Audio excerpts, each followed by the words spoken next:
Mesdames, Messieurs, la 60e édition des assemblées annuelles du groupe de la Banque africaine de développement nous invite à une réflexion tant utile qu'indispensable pour notre avenir commun. Tirer le meilleur parti du capital de l'Afrique pour favoriser son développement. Notre continent est effectivement riche en ressources naturelles et en énergie propre et renouvelable. Cependant, malgré ces richesses, un grand nombre de pays du continent continuent à adopter des stratégies de rente. Cela favorise davantage la création de richesses dans les pays d'exportation que sur le continent lui-même. Nous gagnerons à transformer nos matières premières sur place pour générer plus de valeur ajoutée, d'emplois et donc plus de richesses. Cette transformation des économies du continent est mise à mal par la faiblesse des réformes engagées. Ceci est accentué par les différentes crises que le continent traverse et qui a drastiquement réduit les capacités financières des États tout en augmentant le niveau de la dette insoutenable pour la plupart des pays. À cela, il convient d'ajouter au plan international la persistance des tensions géopolitiques et le contexte de la guerre commerciale qui impactent négativement non seulement le prix des matières premières, mais surtout qui rendent plus difficile la mobilisation de certaines ressources concessionnelles essentielles au développement du continent. Pour que les pays africains tirent le meilleur parti de leurs richesses, nous devons résolument adopter une stratégie de transformation structurelle de nos économies. Nous devons, pour cela, mettre en œuvre des réformes essentielles des cadres de gouvernance économique et financière pour améliorer le climat des affaires et l'attractivité économique de nos pays. Des investissements colossaux en infrastructures de transport ont été réalisés ces dernières années avec le concours de la Banque africaine de développement. Le Congo-Brazzaville est connecté avec ses pays voisins, notamment le Gabon et le Cameroun. Ce travail reste à finaliser. De nombreuses infrastructures restent à concrétiser afin de connecter le pays aux autres pays et ainsi réaliser la vocation historique du Congo, être un pays de transit, notamment entre la RDC, la République centrafricaine, l'Angola et le sud du Gabon. Nous devons accélérer la concrétisation de la zone de libre-échange continentale africaine. Ceci nous donnera également l'opportunité de tirer profit du dividende démographique de l'Afrique qui est une richesse inestimable. Notre continent atteindra en effet 2 milliards d'habitants à l'horizon 2050. La majorité de cette population est jeune et constitue une force, une main-d'œuvre de plus en plus qualifiée.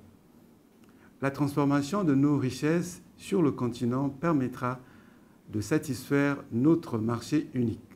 Elle permettra à l'Afrique de concurrencer plus aisément les autres continents sur le marché des biens échangeables. Ainsi, dans le cadre de la mise en œuvre du plan national de développement 2022-2026 et de la préparation du prochain plan national de développement, nous proposons de structurer des financements pour réaliser la transformation et la modernisation du chemin de fer Congo-Océan, Brazzaville-Pointe-Noire et autres voies connexes. Cela permettra de rétablir la compétitivité de notre économie et l'exploitation de l'énorme potentiel minier du sud et nord-ouest du Congo. Cela sera également l'occasion de donner d'autres voies d'approvisionnement aux autres pays voisins grâce au grand port en eau profonde de Pointe-Noire. Nous souhaitons voir financer d'autres infrastructures, notamment le pont-route-rail sur le fleuve Congo entre Brazzaville et Kinshasa et les voies connexes, le corridor 13 pour bitumer la route Ouesso, frontière RCA, mais les voies d'accès des autres corridors vers l'Angola et la RDC et au sud-est et le Gabon au sud-ouest. Le Congo est également partie prenante à l'initiative Africa 300 pour mettre en œuvre son potentiel énergétique.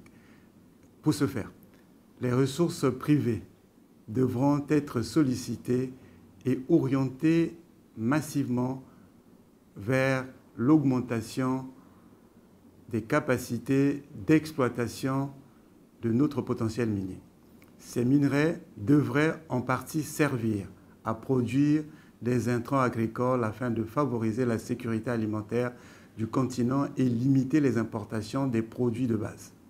Mais nous créerons une véritable différence lorsque nous serons capables, par exemple, d'exploiter nos ressources énergétiques, de satisfaire nos besoins premiers, d'exporter nos surproductions pour faire l'initiative Mission 300 portée par la Banque est un catalyseur pour la transformation de notre continent.